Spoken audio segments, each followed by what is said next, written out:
अस्सलाम वालेकुम and welcome to ज़रा हटके। मैं ज़रा खड़ो, मेरे साथ है वसतुल्लाह खान और आज कॉलर्स डे है और हमारे पहले कॉलर हैं मलिक राशिद साहब कराची से। अस्सलाम वालेकुम जी।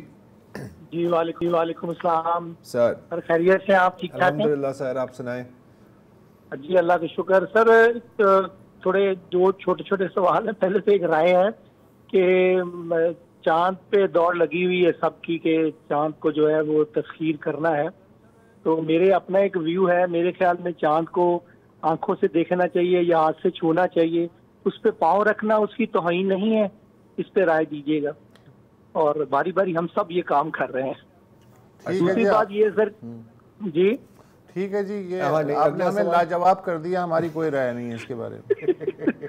दूसरी बात ये सर कि आज आज़ादी राय का है सहाफत का, तो उस पर थोड़ी सी मैं एक बात करूंगा कि जो जैसे हम लोग इसका थोड़ा नाजायज फायदा नहीं उठाते, कोई भी, चाहे आम कुछ शख्स हो या सहाफ़ी हो या कोई भी तबके के लोग हों। देखिए आज़ादी राय जो है तो उसके पीछे शायद ये यूरोप से या तरक्की याफ्ता मुल्कों से, ये कौमों से ये चीज़ आई है कि जी इंसान आज़ाद है तो आज़ादी राय होनी चाहिए। लेकिन मेरे ख्याल में आज़ाद इतना नहीं है, लिमिटेड होना चाहिए। क्योंकि वजह यह है कि जैसे हम लोग अगर हर बंदा आज़ाद है तो हमने मुल्कों की सरहदें और सरहदों में क्यों बांटा हुआ है ज़मीन को? फिर तो कोई वीज़ा लेने की ज़रूरत ही नहीं है, किसी भी मुल्क, एक मुल्क से दूसरे मुल्क में जा सकते हैं। इसी तरह जैसे आप बोल रहे हैं तो किसी की जिससे दिल आज़ारी हो या कोई हर्ट हो या उसका कोई भी बिलीफ खराब हो रहा हो तो उससे वीज़ा लेना चाहिए। वीज़ा लेने से मुराद ये कि उससे इजाज़त लेनी चाहिए जिसके लिए ये मुश्किलात न पैदा हों। जैसे अब एक दूसरा ज़िमनी सवाल मेरा ये है कि हमारे बहुत सारे सहाफ़ी लोग जैसे बड़े प्राइम टाइम के प्रोग्राम करते हैं और बड़ा अच्छा उनका तज्जिया होता है, वो देखते हैं कि कभी तो वो अपनी राय बिल्डअप करते हैं अवाम में किसी पार्टी या ख़ास शख्सियत के बारे में, फिर एकदम से वो ट्रैक चेंज कर लेते हैं। क्या उनकी भी बहुत सारे फॉलोअर्स होते हैं, उनको ये चाहिए कि जब वो ट्रैक चेंज करें तो जो उनके फॉलोअर्स हैं उनसे एनओसी नहीं लेना चाहिए या उनको कायल करना चाहिए कि मैंने ये चीज़ क्यों चेंज की है, फिर वो अपना ट्रैक चेंज करें। इस पर राय ज़रा दीजिएगा। मुझे लग रहा है कि वैसे वाकई आज़ादी राय पर पाबंदी होनी चाहिए। तो पाबंदी तो है। हाँ, देखिए वो तो फिर फॉलोअर्स पे है ना यार। अगर मतलब वो बंदा हर 2 सेकंड के बाद अपनी राय बलट चेंज कर रहा है और फिर मतलब यू टर्न, अब बहुत थका हुआ हो गया है लेकिन ले रहा है, और अगर फिर भी उसके फॉलोअर हैं तो फिर आप में ही मसला है ना। और मैंने पूछा चांद से और हाँ, बाकी सवालात का क्या करें?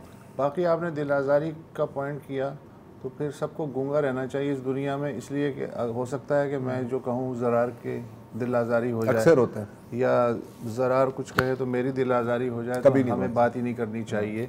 तो ये बड़ा एक्सट्रीमिस्ट व्यू है आपका। स्टूडियो के बाहर वैसे भी हम बात नहीं करते, क्यों कभी बात नहीं, एक्सट्रीमिस्ट व्यू है। इस पर थोड़ा सा एतदाल पैदा करें। और बुनियादी बात ये नहीं है, मैं उसकी बात नहीं करा कि हेट स्पीच या हाँ उसकी बात नहीं करा, वो तो जाहिर है वो कोई भी पसंद नहीं करेगा कोई भी। लेकिन ये है कि जो बुनियादी चीज़ें हैं कि फ़र्ज़ करें कि मैं किसी खामी की तरफ निशानदेही कर रहा हूँ या किसी करप्शन की तरफ इशारा कर रहा हूँ, या कोई आदमी जो है उसके किरदार के बारे में ऑब्वियस किस्म के सबूतों के साथ अगर मैं कोई बात कर रहा हूँ और उस पर भी अगर मेरे मुंह पे टेप लगा दी जाए तो मसला वहाँ से पैदा होता है। वरना ज़ाहिर है कि बेलगाम आज़ादी तो कोई आज़ादी नहीं होती है। तो थोड़ा सा एक्सट्रीम की बजाय जाने के कि जी बिल्कुल ही ख़त्म कर दिया जाए, इसको ज़रा दरमियानी ग्रे उसमें लेवल में रह के सोचे तो ज़्यादा बेहतर है। वैसे असल तौहीन होगी अगर कोई सूरज पे पैर रखे, पाँव रखे। हाँ, क्या ख्याल है? मैं वो दिन देखना चाह रहा हूँ। राहील अशर साहब हैं कराची से। जी अस्सलाम वालेकुम। वालेकुम जी जी, आवाज़ आ रही है आपको? जी जी जी, लाउड एंड क्लियर। अच्छा जी, मैं आज एक बात करूंगा। ये पिछले जो 4-5 दिन से पीटीआई वालों की एक है कि जी हमने बात करनी है नहीं करनी, उसके ऊपर एक बड़ा अच्छा आज किसी ने एक मैंने सोशल मीडिया पे देखा है कि सारे एस्टेब्लिशमेंट वालों की तस्वीरें हैं इमरान खान के नीचे, उसमें लिखा हुआ मैं अकेला चल रहा था, आप आए, हाथ थामा, बर्बाद किया और छोड़ के चले गए। ये बड़ी अच्छी लगी, मैंने कहा आपसे शेयर करूं। दूसरी एक अंसार अब्बासी साहब का मैंने अभी एक आर्टिकल पढ़ा, उसने कहा जी ये जो कह रहे हैं कि जी हम एस्टेब्लिशमेंट से बात करेंगे, आर्मी चीफ ISI से, उन्होंने कहा जी उन्होंने तो ऐसे इमरान खान और पीटीआई पे बड़ा लाल क्रॉस मारा हुआ है, अगर बात करनी होती तो 9 फरवरी को करते, 10 फरवरी को करते, पर कहता उन्होंने इनसे बात की कि जो उन्होंने करना था वो अपने जो उनके जहन में खाका था वो खाका इम्प्लीमेंट इलेक्शन के बाद कर गए। कहते हैं पीटीआई को अभी नहीं हो सकता क्योंकि हमारी इस्टेब्लिशमेंट ना 9 में भूली है, ना वो जो 2022 में जो ये इमरान खान साहब ने लॉन्ग मार्च की थी मौजूदा आर्मी चीफ की तैनाती रुकवाने के लिए, कहते वो भी अभी नहीं भूली। आज आजम नजीर ताड़व का मैं इंटरव्यू देख रहा था, उन्होंने कहा जी हो सकता है चीफ जस्टिस साहब को टेन्योर दे दिया जाए, हम उस पर आईनी तरमीम देख रहे हैं।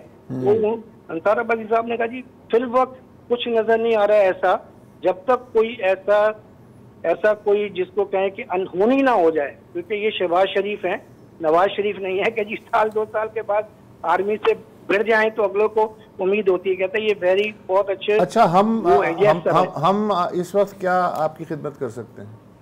नहीं, मैं ये चाह रहा था कि आप जो अंसार अब्बासी साहब ने तजिया किया कि एस्टेब्लिशमेंट ने क्रॉस लगाया हुआ है और वो अभी बिल्कुल कोई बात नहीं कर रही है, जितनी भी जो मीडिया में खबरें आ रही है पीटीआई की अपनी ख्वाहिशात हैं, इसके ऊपर मैं चाह रहा था कि आप अपनी तरह राय नहीं तो अंसार अब्बासी साहब ने एक मजमून लिख दिया, मैं भी एक मजमून लिख दूंगा, आप भी एक मजमून लिख दीजिए, इस पर राय देने की क्या जरूरत है? अगर आपको उसमें से बाज़ नुकात से इत्तफाक है, इत्तफाक कीजिए, इत्तफाक नहीं है तो आप उसका जवाब दे दें।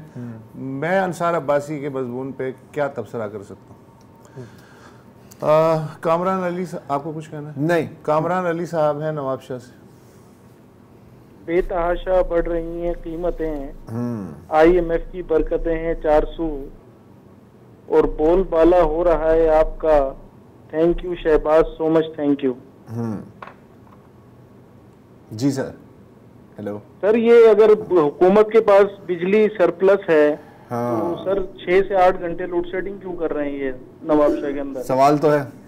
और दूसरा ये है कि हुकूमत जो है इत्तेहादी हुकूमत, उसको ऑर्डिनेंस की जरूरत क्यों पेश आ रही है बार बार? कौन सी ऑर्डिनेंस?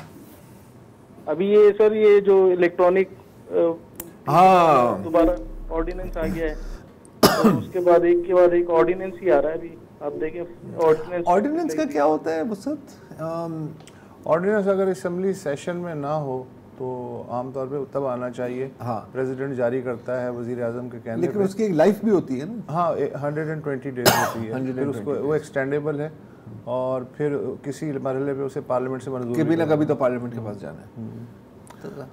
तो ये जो जिस पर्टिकुलर ऑर्डिनेंस की आप जिक्र कर रहे हैं, तो इस पर हम अगले हफ्ते कुछ ज़्यादा तफसील में बात करेंगे। अभी जाहिर है कि सिर्फ ऊपर से ही पढ़ा है, हेडलाइनें ही पढ़ी हैं, पूरी वो पड़ी हुई है हमारे पास। इस पर भी देखेंगे। वही है, मतलब अब पीका को इम्प्लीमेंट करने के लिए एक और एजेंसी के ऊपर एजेंसी, मकसद तो आप जानते हैं। इसमें मेरा ख्याल है कि मज़ीद बंदा क्या कहे, राइट। बिलाल अहमद साहब हैं, एक्सक्यूज मी, सियाटल से। अस्सलाम वालेकुम जी। जी अस्सलाम वालेकुम। जी सर। जी आवाज आ रही है सर? जी आ रही है सर। मैंने कहना था कि आपने इलेक्शन के दिनों में वो शार्क मछली का जिक्र किया था, जॉज मूवी याद आ गई। हाँ। मैंने एक और मूवी का जिक्र करना था, उसका नाम है फ्रैंकेनस्टाइन। तो 2016 नवंबर में मैंने अपने मैनेजर को कहा कि भी मैंने पाकिस्तान जाना है अपने ब्रदर इन लॉ की शादी अटेंड करने। उस टाइम पे TLP का धरना चल रहा था, तो मैनेजर ने कहा कि is it safe to go to Pakistan? तो मैंने कहा कि हो, इसने लगता है वो फैजाबाद धरने की वीडियोस देख ली। कहता है I have never heard anything bad from Bangladesh. मुझे एज अ पाकिस्तानी उस टाइम पे बहुत शर्म आई। तो अभी अब देखें, ये फैजाबाद धरने का भी केस चल रहा था और अभी आपके इस प्रोग्राम में मिफ्ता साहब भी आए हुए थे, तो उनकी पार्टी के जो मेरे से हेड हैं शाहिद खान, उन्होंने सारा ब्लेम अपने ऊपर ले लिया उस धरने का और फ्रैंकेनस्टाइन बनाने वाले को बचा लिया। तो अब भी फिर कह रहे थे उन्होंने खुद अपने ऊपर कैसे करूंगा। किसने ब्लेम ले लिया भाई? बिलाल साहब, किसने ब्लेम ले लिया आपने? वो शाहिद खान अब्बासी ने। और क्या कहा उन्होंने? क्या कहा? कोर्ट में जाके कि हमने निगोशिएट करवाया था और वो फैज हमीद साहब ने नहीं करवाया था, वो तो हमने कमेटी ने कहा था। ऐसा तो कुछ नहीं कहा उन्होंने। कहा उन्होंने सिर्फ इतना कहा है कि ये नैब ने जो है, मैंने तो दरखास्त नहीं दी थी, नैब ने क्यों रेफरेंस वापस ले लिया। मैं तो चाहता हूँ ये एक और चीज़ की बात कर रहे हैं। ये अभी जो Faizabad, correct me if I am wrong Bilal साहब, ये फैज़ाबाद की कमीशन की मेरे ख्याल एक और रिपोर्ट आई है ना, या कुछ ऐसी कोई जजमेंट आई है, हमारे से मिस हुई है, उसके बारे में बात कर रहे हैं, जिसमें वो कहा था कि जी ये जो एजेंसीज के थ्रू इसमें जो काम किया गया था वो हुकूमत के कहने पर ही गया था। हाँ ओके, सही है, ठीक है। सॉरी बिलाल साहब, कंटिन्यू। मैं एक आखिरी बात कहना चाहूंगा कि वो मिफ्ता भाई आके आपके प्रोग्राम में रोए थे, लेकिन मेरा रोना इस बात पे निकला था कि जब उन्होंने बताया कि हुसैन दाऊद ने अपना बिजनेस वाइंड अप करना शुरू कर दिया। जी, कर दिया। तो मेरा इस बात पे मेरा रोना निकला था कि देखो इतने बड़े बिजनेसमैन का पाकिस्तान के ऊपर से तो बाहर उठ गया जी, और कैसे ना होता है। बस मैंने ही कुछ कहना था। नहीं, बात सही है, बिल्कुल, और इस पे तो रोना आना चाहिए। मोहम्मद सलीम साहब हैं कराची से। अस्सलाम वालेकुम जी। अस्सलाम वालेकुम सर जी, 3 दफा पहले भी फोन कर चुका हूँ, अब चौथी बार फिर करता हूँ। जी रिक्वेस्ट करता हूँ, शायद के किसी के दिल में उतर जाए मेरी बात। वो एक एपिलेप्सी की दवा होती है सर, टेगरोल, वो बिल्कुल भी नहीं मिल रही है। और जिसको झटके पड़ते हैं ना, वो दांत के नीचे जबान लेके जबान काट लेती है मेरी बेटी। कभी वो गिर जाती है तो सर फाड़ लेती है, वो टेबलेट मिल नहीं रही। उसकी एक नेमुल बदल होती थी, सीजोनिल, वो भी नहीं मिल रही सर, क्या करें। सलीम साहब जी, पिछली दफ़ा भी हमने एक अपील तो लॉन्च की थी कि ये किसी तरह से मिल जाए। मैं दोबारा कोशिश करता हूँ, लेकिन देखें अब सप्लाई और इम्पोर्ट को तो हम के बारे में तो हम ज़्यादा कुछ नहीं कह सकते, लेकिन जाहिर है कि ऐसा तो नहीं हो सकता कि सिर्फ ये आपकी बेटी की ज़रूरत है, और हज़ारों पता नहीं कितने लोग होंगे जिनको इसकी ज़रूरत होगी। जो थोड़ी बहुत जान पहचान है फार्मास्यूटिकल इंडस्ट्री में, उनसे भी मैं थोड़ा सा पता करता हूँ। यही हो सकता है, या तो फिर क्या मिनिस्ट्री ऑफ हेल्थ बनती है वसत, या कौन बनती है? हाँ, वो इनका है ना, फार्मास्यूटिकल कंपनीज के लिए एक वो है, इदारा है जो रेगुलेट करता है। ड्रैप की डोमेन है। भट्टी साहब को पता होगा। भट्टी साहब हमें बता देंगे कि चलिए ठीक है। सलीम साहब अपना कम से कम अपना नंबर छोड़ दें, थोड़ी सी आपके लिए हम कोशिश करते हैं कि पता करें कि इसकी क्या सिचुएशन बनती है। आसिफ अली साहब हैं कराची से। अस्सलाम वालेकुम। वालेकुम अस्सलाम। सर मुझे थोड़ा सा टाइम दीजिएगा। मसला ये है कि जब हम नादरा ऑफिस जाते हैं तो जब हमारे डॉक्यूमेंट्स वगैरह हम 6 बजे 7 बजे जाके लाइनों में लगते हैं, 9 बजे हमारे तो 11 बजे नंबर आता है। जब हमारे पास जाके हम 2-3 घंटे 4 घंटे लाइनों में लगने के बाद हम वहाँ पहुँचते हैं तो वो हमें कहते हैं कि जी इसके अंदर जो है आप ये वाली कागज लेके आए। तो मेरी नादरा के बड़े अफसरान से ये रिक्वेस्ट है कि जनाब आला वो अपने हर सेंटर में एक रिसेप्शन पे एक अलग एक बंदा बिठाएं जो लोगों को फौरन डील करेंगे, ना कि 4-4 5-5 घंटे वो लाइनों में लगने के बाद वहाँ जब पहुंचे मुतल्लिका बंदे तक तो वो उसे कहते कि इसके अंदर बे फार्म नहीं है या इसके अंदर डेथ सर्टिफिकेट नहीं है या कोई भी चीज। और दूसरा ये कि ये जो ऑनलाइन अगर ये जो टोकन सिस्टम है, ये अगर जिस तरीके से ड्राइविंग लाइसेंस का इन्होंने कर दिया है कि आप ऑनलाइन जो है अपना नंबर लेने, टाइमिंग लेने और उस टाइम पे आ जाए, तो उससे ये है कि जो बुजुर्ग हैं या जो लोग हैं वो फायदा। जी समझ गए आपकी बात, ये प्योर कॉमन सेंस की बात है आपकी। ये इस बात से मैं 100% इत्तेफाक करता हूँ कि रिसेप्शन पे एक आदमी बैठा हो जो कि हर एक के डॉक्यूमेंट्स चेक करके बता दे उसे फ़ौरन के कौन सी चीज़ कमी है या नहीं है। मतलब सिर्फ एक बंदा बिठाने वाली बात है। मुझे ताज्जुब है कि ये रॉकेट साइंस ना होने के बावजूद अब तक नादरा के दिमाग में क्यों नहीं आई है बात यार। और नादरा का अपना टाइम बचेगा है। हाँ ना, उनके ऑपरेशन भी स्मूथ होंगे। और देखो अगर अच्छा मैं समझ सकता हूँ कि यार एक बंदा आपने बिठाया हुआ, हर बंदे ने उसके पास आना है, यार मेरी डॉक्यूमेंट चेक कर। अच्छा अब नादरा में आप कितने कामों के लिए जाते हैं? कोई 7-8 काम ही होंगे ना ज़्यादा से ज़्यादा। आप एक दीवार पे लगा दो कि यार अगर आप इस काम के लिए आए हैं तो प्लीज मेक श्योर कि आपके पास वेब ये वैसे तो उनका जो वेबसाइट है उस पर पूरी डिटेल मौजूद है, लेकिन हर एक तो वो डिटेल उठा के आप दीवार पे लगा दो, वही डिटेल दीवार पे लगाते। ये ज्यादा आसान है, बंदे को बिठाने से बेहतर है। हाँ बेहतर। वक्फा ले लें।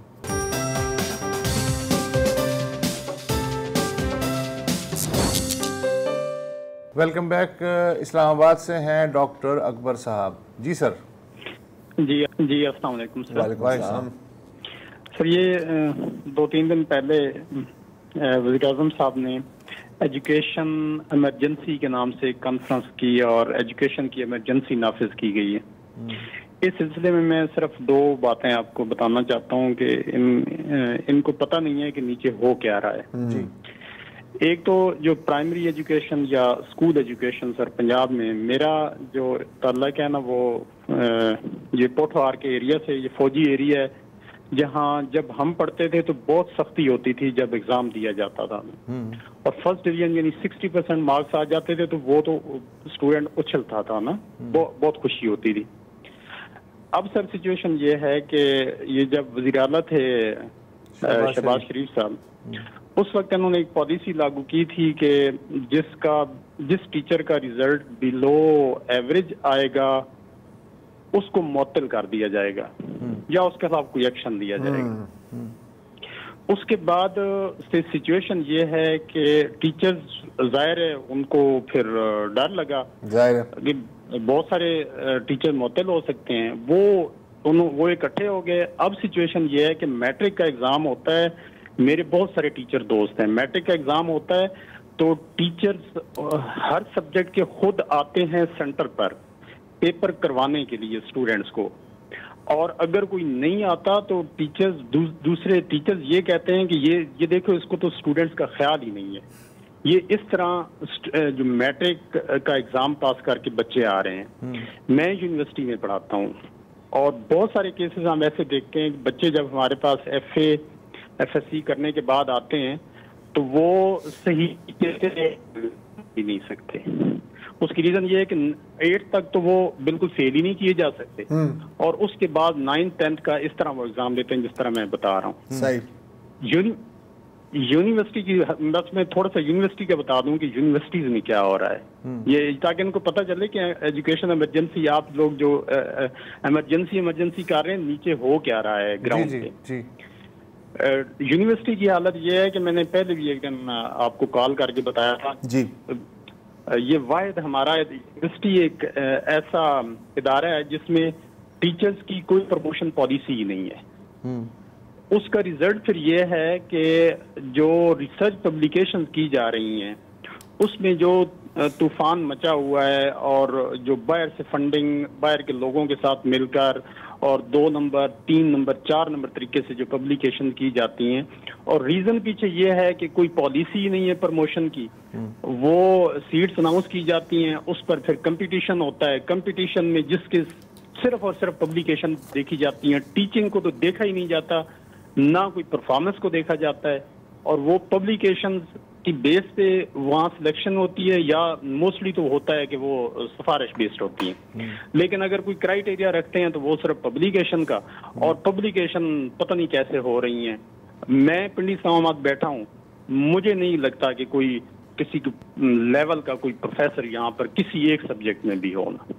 सही, थैंक यू सर। ठीक है। अच्छा, ये जो बात की ना, अब ये एक शाइनिंग एग्जाम्पल है कि आप ना कुछ सोचे ना कुछ समझे एक पॉलिसी बना देते हैं। हाँ, अब कहते हैं ना हम चेक एंड बैलेंस की बात करते हैं ना, यहाँ पे चेक एंड बैलेंस नहीं है। सही है। जैसे कि आप जब चीज़ों पे टैक्स लगाते हैं और आप स्मगलिंग नहीं रोकते, ठीक है, तो सही है, जो चीज़ लीगल है, जो ड्यूटी पे कर रही है, उसकी कीमत दुगनी हो जाती है। क्या लोग उसको खरीदना अभी भी खरीदते हैं? नहीं, क्योंकि आपके पास स्मगल्ड इसका मुतबादल है, लोग वो खरीद लेते हैं, एक टेडी पैसा नहीं जाता आपके खजाने में। तो ऊपर ये बड़ी अच्छी लगती है, हमने ये कर दिया है जी, लेकिन फिर आप देखते हैं पॉलिसियाँ नई लाने का बड़ा शौक है, जो पॉलिसी कंटिन्यू हो रही है उसमें इंटरेस्टेड नहीं होते। हाँ। कि जी वो तो पिछली हुकूमत ने बनाई थी। हाँ। तो पिछली हुकूमत क्या घामड़ थी। हाँ। और उससे पीछे आपकी हुकूमत थी। हाँ। अच्छी एजुकेशन इमरजेंसी होती क्या है मुझे नहीं ये मतलब क्या है, मतलब लाल बत्तियां लग जाएंगी, हर लाल बत्तियां लग जाएंगी और हर आदमी को जो है 6 महीने में 2 साल का कोर्स करा दिया जाए। हाँ, नहीं तो लितर पड़ेंगे, इमरजेंसी है।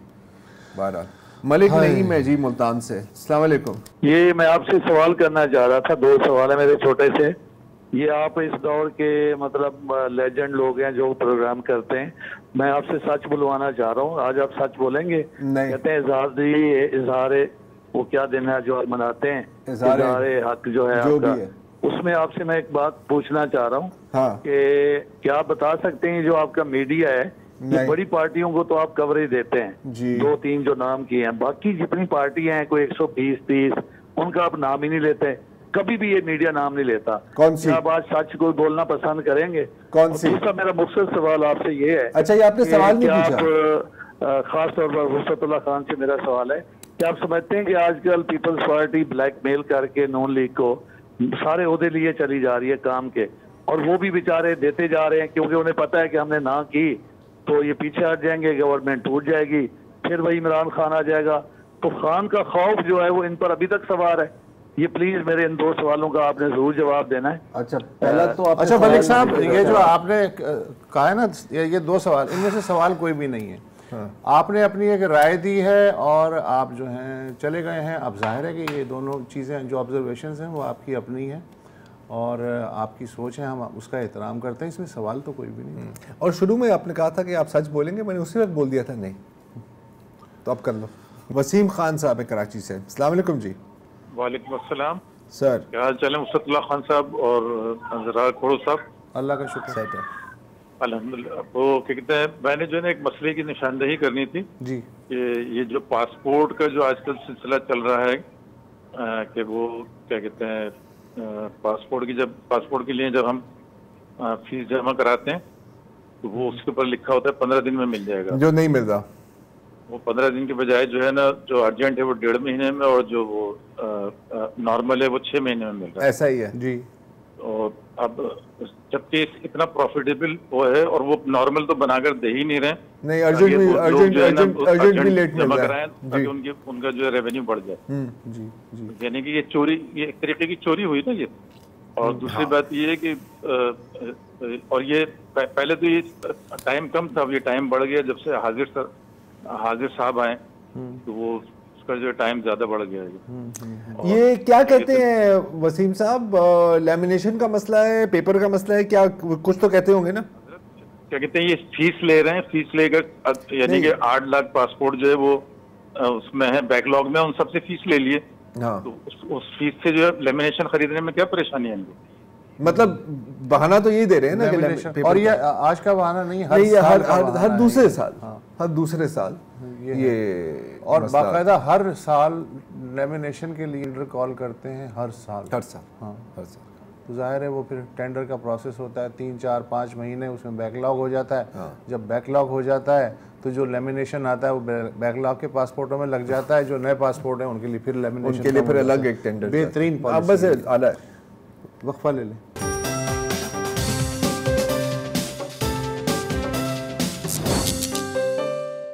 वेलकम बैक जी। मैं अगली कॉलर हैं डॉक्टर फौजिया हैदराबाद से। अस्सलाम वालेकुम जी।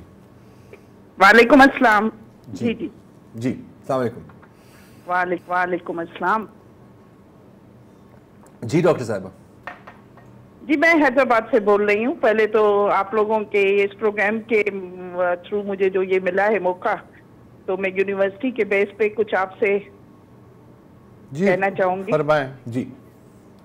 जी सर, बात ये है कि हम जो आपने अभी किसी ने डिस्कस किया था यूनिवर्सिटियों का, मैं तो इस बात पे बहुत ज्यादा डिसहार्टेड हूँ, स्पेशली मैं अपने सिंध की यूनिवर्सिटियों से जहाँ पे मैं काम करती हूँ। इतना अरसा हो गया, प्रमोशन हमें जब हमारा कोई जैक होगा तो हमारा लगेगा। मैं 20 ग्रेड के ऑफिसर हूँ, मैं यहाँ काम कर रही हूँ, लेकिन इतनी डिसहार्टेड कि ना तो मुझे मेरी सीनियरिटी कहीं काम आई, ना मेरी कोई डिग्री काम आई, क्योंकि मेरे पास कोई सिंध गवर्नमेंट को कहने के लिए कोई पबा नहीं है।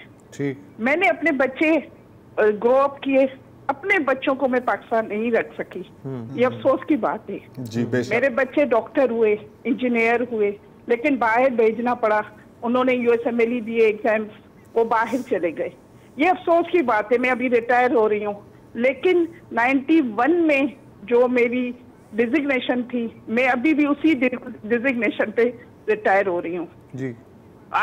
मेरे पास 2-3 डिग्रियां हैं, लेकिन क्योंकि मेरे पास सोर्स नहीं है कि मैं कह सकूं, बहुत ज्यादा मैंने रिटन वर्क किया, मैंने दिया, अपने वाइस चांसलर को दिया, लेकिन मेरे लिए कोई फायदा नहीं। और मैं अभी 5-6 महीने के बाद रिटायर होंगी, सिर्फ ये लेके मैं जाऊंगी कि मैं एक टीचर हूँ, मैंने पढ़ाया, मैं एक गायनेकोलॉजिस्ट हूँ, लेकिन मुझे कोई रिवॉर्ड नहीं मिला। असल एजुकेशन मैं अपने बच्चों को, अपने स्टूडेंट को क्या समझाऊं कि आपको क्या करना है यहाँ पे रह के, आप मुझे बताएं। हम बहुत डिसऑर्टेड हैं, हम टीचर हैं, हम बहुत डिसऑर्टेड हैं। ठीक है, हमारे पास लफ्ज नहीं है। यही जो अलमिया है, अभी हम बात कर रहे थे एजुकेशनल इमरजेंसी की। जी, डॉक्टर अकबर साहब बात कर रहे थे। तो जाहिर है कि वही है कि हाथी जो भी हाथी को देख रहा है, जो हिस्सा भी, उसे ही पूरा हाथी समझ रहा है। और हमारे हुक्मरान जो हैं उन्हें कभी पूरी तस्वीर नज़र नहीं आती, और अगर नज़र भी आती है तो वो एक्टिंग ये करते हैं कि गोया वो नहीं देख पा रहे हैं, हालांकि उन्हें सब पता होता है। और डॉक्टर फौजिया, आप अकेली नहीं हैं, इस तरह के हज़ारों गुमनाम सिपाही हैं जो कहीं दूर दराज इलाक़ों में या बड़े शहरों में बैठे हुए जो हैं, और वही बात है कि चूँकि उनकी कोई सुनने वाला नहीं है और उनकी कोई जान पहचान नहीं है, तो इसलिए वो वहीं पे मौजूद हैं। और इस स्टेट ऑफ माइंड में मुझे हैरत है कि आप लोग क्या पढ़ाते होंगे जबकि आपका अपना ज़हनी सुकून जो है वो ख़त्म हो, क्या डिलीवर करते होंगे। उसके बावजूद अगर आप डिलीवर कर रहे हैं तो आपको सलाम करना चाहिए। बेशक। मिर्ज़ा शकील हैं गुजरांवाला से। Yes sir. वालेकुम सलाम। जी सर, बहुत शुक्रिया सर टाइम देने का। सर 2 क्वेश्चन थे मेरे। जी सर, एक तो ये कि जो तालीम का शोबा है, इसमें वाकई इस्लाहात की ज़रूरत है, और सबसे बड़ी मेरी राय ये है कि हुकूमत एक कानून पास करे फौज तौर पर, जितने MNA, MPA, सेनेटर या मशीर हैं, इनके तमाम बच्चों का सरकारी स्कूलों, कॉलेज और यूनिवर्सिटी में पढ़ना लाजम करार दिया जाए बमा वज़ीर आज़म। दूसरा, ये हेल्थ कार्ड जारी हो रहा है, अच्छी चीज़ है, इसका डाटा भी दोबारा रिविजन होना चाहिए। और इनको प्राइवेट अस्पताल की देने के बजाय अगर वही पैसा सरकारी अस्पतालों पर लगाया जाए और इनका चेक एंड बैलेंस किया जाए, तो मेरे ख्याल में अच्छा रिजल्ट मिल जाएगा। अस्पतालों में मशीनरी भी अच्छी है, पढ़े लिखे डॉक्टर हैं, काबिल डॉक्टर हैं। वही काबिल डॉक्टर जब प्राइवेट बैठते हैं तो हज़ारों रुपए फीस लेके अच्छा चेक कर लेते हैं, जब लाखों रुपए तनख्वाह लेकर आवाम को क्यों नहीं चेक करते। सही। तो तीसरी बात यह है, तो तजारत के लिए थी, मैं बेसिकली इंट्रा कश्मीर ट्रेड से बचता हूँ, उसकी बात कर लेता हूँ कभी कभी। पहले एक बार आपसे बात हुई थी मेरी। इस वक्त पड़ोसी ममालिक से तजारत करना के लिए बहुत जरूरी है। मुल्क की मैशत इस चीज का तकाजा कर रही है कि जब हम वही चीजें थर्ड कंट्री से लेकर आ रहे हैं, थर्ड कंट्रीज का फायदा ले रही है, ड्यूटी ले रही है, वही चीजें अवाम महंगी ले रही है। या तो ना आ रही हो क्या तो ठीक है, नहीं आ रही, लेकिन आ रही है चीजें, या भी नहीं हमारी चीजें, लेकिन थर्ड कंट्री से आ रही है। बिल्कुल सही इन चीजों को रिविजिट करने की जरूरत है। तो सरकारी इदारों पर देखने की जरूरत है। अगर प्राइवेट अदारे, हमारे जो सरकारी टीचर हैं, इनके बच्चे प्राइवेट स्कूल में पढ़ते हैं, खुद लाखों रुपए तनख्वाह गवर्नमेंट से लेते हैं जी, 2 माह की छुट्टियां भी लेते हैं, फैसिलिटी भी लेते हैं, लेकिन आपने बच्चों को प्राइवेट स्कूल पढ़ाते हैं क्यों? इनके लाजमी होना चाहिए, बिल होना चाहिए। नहीं, बिल्कुल सही है मिर्जा साहब। जहाँ तक ये MBAs MNAs की बात है, मैं ख्याल है कि मैं इत्तेफाक करूँगा इसके साथ। अगर आप निज़ाम पब्लिक स्कूलिंग सिस्टम को बेहतर करना चाहते हैं तो ये एक तरीका है। और जो डॉक्टर्स MNAs MPAs ये हुकूमत बनाते हैं और आप उन्हीं से ये तवक्को रखते हैं कि वो अपने लिए ये कानून बना लें कि उनके बच्चे सरकारी स्कूलों में पढ़ेंगे। आपको याद नहीं है, एक मिनिस्टर सरदार शाह साहब, उन्होंने कहा था कि उनकी बच्ची जो है वो सरकारी स्कूल में। हाँ, उसका जरा फॉलो अप करना चाहिए, इसका हुआ क्या? होना तो यही चाहिए जो आप कह रहे हैं, लेकिन आपको भी पता है कि क्या हो सकता है। मोहम्मद इस्माइल साहब हैं कराची क्वेटा से। जी अस्सलाम वालेकुम सर। अस्सलाम वालेकुम, मैं क्वेटा से बोल रहा हूँ, इस्माइल इंजीनियर। जी सर।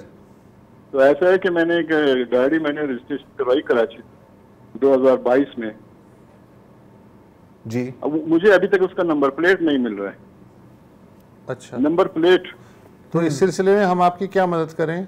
मदद है ये है कि इनके जरा उनके गोश गुजार तो करो भाई कि हम पुलिस हमें पकड़ते हैं कि असली नंबर प्लेट आपने क्यों नहीं लगाया। और जब हम वहाँ लेने जाते हैं तो वो कहते हैं भाई जाकर आपने जिससे आपने रजिस्ट्रेशन करवाया वही से आप कलेक्ट करने। अच्छा नहीं तो इस्माइल साहब आपने जाहिर है कराची में कराई होगी ना ये तो आप पेमेंट भी की हम लोगों ने। हाँ, मतलब एक्साइज बनता है ना ये एक्साइज का। हाँ तो जब आप एक्साइज वालों के पास जाते हो क्या कहते हैं? वो कहते हैं कि भाई जहाँ से रजिस्ट्रेशन करवाया जिस शोरूम वाले से वही से दे। वहाँ जब जाते हैं वो कहते हैं भाई 10,000। शोरूम वाले का तो काम नहीं है यार आपको लाइसेंस प्लेट देना। लाइसेंस प्लेट तो एक्साइज वालों का काम है, शोरूम कहाँ से आ गया इसके अंदर? वहाँ पर हम खड़ा नहीं हो सकते, हमारी 72 एज है। हाँ तो ये बताइए, ये कहिए ना, आप अपने साथ कोई अपना बेटा हो या कोई भी हो, आपका नौजवान कोई साथी उसे ले जाएं। तो लेकिन जाहिर है कि हम तो खुद गए 2-3 दफा गए, वो हमें कोई लिफ्ट ही नहीं देता वहाँ पर, बोलते भाई वहाँ से ले लो। अच्छा चलो, अजीब बात है वैसे, सुनी नहीं पहले ये बात कभी। अजीब बात है, शोरूम से तो मैंने कभी नहीं सुना कि कोई। चले बहरहाल उम्मीद है कि आपका मसला ये हल हो जाएगा। मोहम्मद सलीम साहब है लाहौर से। अस्सलाम वालेकुम जी। सर जी सच कैसे हैं आप? ठीक ठाक हैं जी, अल्लाह का शुक्र है, फरमाइए। अच्छा सर जी, छोटी सी एक गुजारिश थी सर, वो ये टॉपिक आपका था उसका तालीम का, लेकिन इससे थोड़ा सा हटके है सर। वो ये चीज़ है कि सर एक बंदा 5 करोड़ की गाड़ी लेके 2-3 साथ गार्ड लेके प्लस पेट्रोल ज़ाया कर रहा है, सब कुछ कर रहा है, वो ये चेक करने के लिए जा रहा है कि भाई देखें जो एक रेहड़ी वाहन है या मंडी में दुकानदार है आएगा वो चीज़ों की जो कीमतें ज़्यादा नहीं लगा रहा। कल थोड़ी सी रहनमाई फरमाएं कि कोई ऐसी मौसर हिकमत अमली है, कोई ऐसा मुकम्मल प्लान है कि जिसपे जो है ना ये सारी चीज़ें खत्म हो। जो बंदा चेक कर रहा है, जो बंदा जा रहा है वहाँ पे, उसका जो खुद का जो खर्चा है वो यकीन करें कि वो करोड़ों रुपया वो खजाने से जा रहा है, लेकिन जो जिस चीज़ को चेक करने जा रहा है वो चंद रुपए की जो कुछ पैसे जो ज्यादा लगा रहे दुकानदार उसको फाइन कर देते हैं जाके। पहले इसमें थोड़ी सी आप कोई रहनुमाई फरमाएं कि इसको फिर हम किस तरह सर ये मुकम्मल सारा सेटअप होगा कि जो जो आम एक बंदा है उसकी जो है ना रसाई आम जो है अपना वो आला हुक्मरान है वहां तक पहुंच जाए। सही। ये क्या प्राइस चेकिंग की बात हो रही है? हाँ वो कह रहे हैं प्राइस चेक करने जाते हैं वो फलों की और सब्जियों की, और जो अपने साथ शपशपा हाँ, और उसी में लाखों रुपया लग जाता है, और मूली जो है वो 15 रुपए की होती है जिसको वो चेक करेंगे। बात तो सही है, ये बात तो सही है। अच्छा बेस्ट पार्ट है कि उसके बाद ना फिर वही तस्वीर अपने ट्विटर पे भी अपलोड करते हैं। हाँ। अच्छा आजकल तो VPN का अलग खर्चा है यार तो ये भी एक और खर्चा है। बहरहाल क्या करें सर, अब मतलब आज वहीद सुमरो फरीद सुमरो साहब है शिकारपुर से। अस्सलाम वालेकुम जी। वालेकुम सलाम। फरीद अहमद सुमरो जी से। असल में ये है कि प्रॉब्लम ये है कि रेलवे डिपार्टमेंट का है।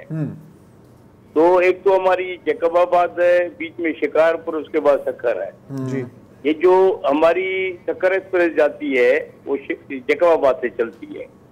उसमें पहली तो ये बात होती है कि कंप्यूटराइज है ही नहीं, ये कंप्यूटराइज सिस्टम हमारे यहाँ नहीं है। एक सक्कर में, एक जैकबाबाद में, शिकारपुर में वही सिस्टम है कि भाई पुराना। ठीक है। दूसरा ये है कि वो जो उसमें बर्फ जो मिल जाती है हमारी SEC की, वो इकोनॉमिक SEC की लोअर की, तो वो जो होती है वो साइड में मिलती है। फैमिली के साथ आदमी साइड में रहना बड़ा मुश्किल होता है, आना जाना।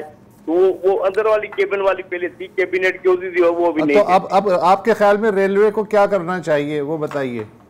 एक तो ये है कि वो ये CTM में अंदर वाली देनी चाहिए। एक दूसरा ये होता है कि उसमें बिजनेस क्लास होता है लगा हुआ, लेकिन शिकारपुर कोटा ही नहीं है बिजनेस क्लास। ठीक है, कोटा होना चाहिए, या सक्कर में जाना पड़ता है या जैकबाबाद में जाना पड़ता है। कोटा आपको शिकारपुर में मिलना चाहिए। सही है। कौन है रेलवे के? जो भी है बात तो सही है। तो ये तो जाहिर है कि पब्लिक की मुश्किलात को कम करना चाहिए। जाहिर है। वक्फा ले लें।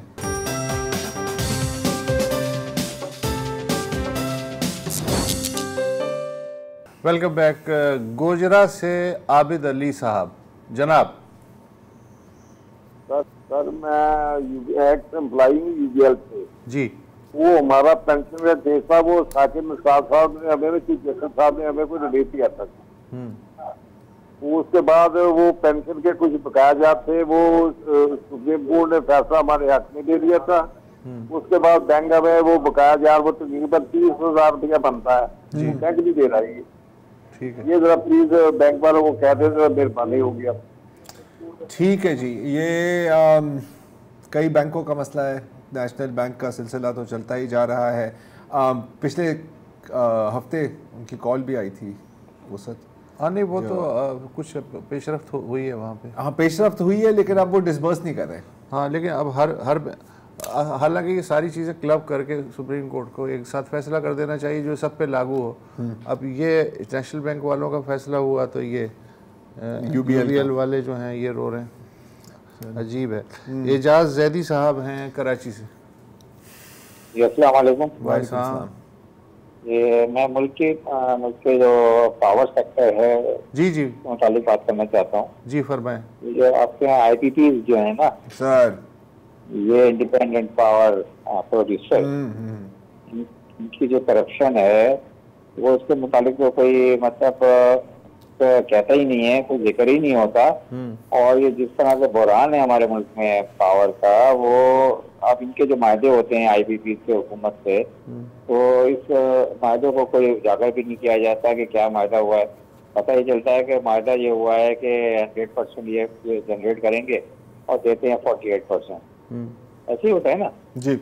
और ये इमरान खान साहब के ज़माने में मुझे याद है कि वो एक रिपोर्ट आई थी IPP के मुतालिक, मेरे ख्याल में 94 से लेकर उनके दौर तक के 1000 अरब रुपए जायद IPPs ने लिए थे जी।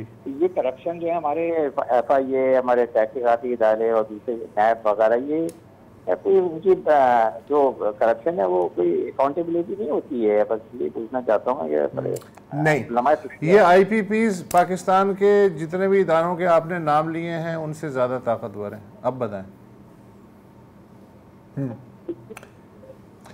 ये है, ये सही है, क्या करें। तारिक अखलाक साहब हैं कराची से। वालेकुम सलाम। माशाल्लाह भाई, आप हज़रात के साथ चौथी दफा कॉल मिलती है मेरी, बड़ी खुशी की बात है कि आपने अब तो खाना बनता है सर तारिक साहब आपकी तरफ से बात होती है। हाँ वो तो बहुत अच्छा है कि शायद अरबाब इख्तिदार तक आवाज़ चली जाए शायद। मगर आपके प्रोग्राम में जो सबसे ज़्यादा महसूस करने वाली बात यह है कि जो पेशावर तबका है जिसको आवाम कहा जाता है, और उसके अंदर जो लोग वेल एजुकेटेड हैं या जो जिनको अल्लाह रब्बुल इज़्ज़त ने बड़े सलाहियतें दी हैं, वो जब यहाँ पर आकर के अपना अनुभव पेश करते हैं तो बड़ा अफसोस होता है। जी, मैं पहले भी ये कह चुका हूँ कि हमारा सफर आगे की तरफ नहीं पीछे की तरफ है। जायजा लिया जाए तो 75 सालों में आधा मुल्क जो है वो बंगला बना दिया और बाकी जो है वो कंगला बनने जा रहा है। ठीक है, अच्छा है, ठीक है। दूसरी तरफ बात ये थी भाई, मेरा ये था कि मसला सिर्फ मुझे एक महसूस होता है जब यहाँ मैं मामला देखता हूँ, अखबार के जरिए, सोशल मीडिया के जरिए बातें आती हैं, तो ये नजर आता है कि बुरा ये नहीं हो रहा कि बेहतर नहीं हो रहा, बल्कि बदतरीन ये है कि बेहतरी का सोचा भी नहीं जा रहा। हाँ। एक साहब की चौथी कॉल आई है आपके यहाँ कैजरॉल और एपिलेप्सी से मुतालिक, दवा से मुतालिक, कि यहाँ पर वो दवाइयाँ जो है वो नापैद हो गई हैं जी, वो मार्केट में मौजूद नहीं है। वो बेचारे किस परेशानी, किस अजियत के अंदर सख्त दो चार होंगे, जिनके बच्चों के साथ ऐसे मसले मसाइल हैं या जिनके घरों के अंदर ऐसे मसले मसाइल हैं कि उनके पास सरमाया भी है, पैसे भी हैं, खरीद भी सकते हैं, मगर बद इंतजामी की इंतहा है कि वो चीज़ें नहीं मिल रही जो बेसिक ज़रूरत हैं उन बच्चों के लिए या उन घर वालों के लिए। तो काइंडली इसकी मन की बात जो है वो प्रायोरिटी के ऊपर आप लोगों से जो हो सके, जहाँ तक वहाँ तक पहुँचाई जाए इंशाल्लाह। बहुत शुक्रिया। कोशिश हमारी होगी, पहले भी कोशिश की है, नाकाम रही, अभी भी दोबारा कोशिश करते हैं। अदनान फरीद है, कहाँ से? फैसलाबाद से। अस्सलाम वालेकुम अदनान फरीद साहब। वो मैं ये कहना चाहता हूँ ये कराची में लूटमार हो रही है, इसका कोई हाल निकाला कोई किसी ने? कोई नहीं, मेरे पास हाल है। अच्छा, क्या? वो जो मोटरसाइकिल वो वहाँ पे 4 पहिया वाला चलाओ मोटरसाइकिल। ठीक है, हाँ जी हाँ जी, तो उससे डकैतियाँ कम हो जाएंगी। हाँ, सारे मसले हल हो जाएंगे। ठीक है, बहुत शुक्रिया, बड़ी अछूती तजवीज़ है। उन्होंने कहा है लाहौर में बैठे हैं, बड़े कराची के बारे में फिक्रमंद है, वो कह रहे हैं डकैतियाँ रुकी। मैंने कहा नहीं, तो उन्होंने कहा उसका एक ही हल है कि मोटरसाइकिल है ना वो 2 पहियों की या 4 पहियों की हो जाए, तो उससे उसकी शायद स्पीड की तरफ इशारा था कि स्पीड कम हो जाएगी तो पुलिस को पकड़ने में आसानी हो। अब इसमें तुम्हें हंसने की क्या बात है? एक आदमी जो है वो एक अछूती तस्वीर नहीं, मैं कह रहा हूँ कि मतलब सही है, अच्छा है, एक दर्दमंद शहरी है। नहीं सही है, ठीक जी भाई। अच्छा, मेरे ख्याल बस हो गई है आज। हाँ आज बस हो गई, प्रोड्यूसर साहब की बस हो गई है, तो बस ठीक है, मंडे को इन्हीं चेहरों के साथ हाजिर हो जाएंगे दोबारा आपकी खिदमत में। तब तक के लिए खुदा हाफिज़।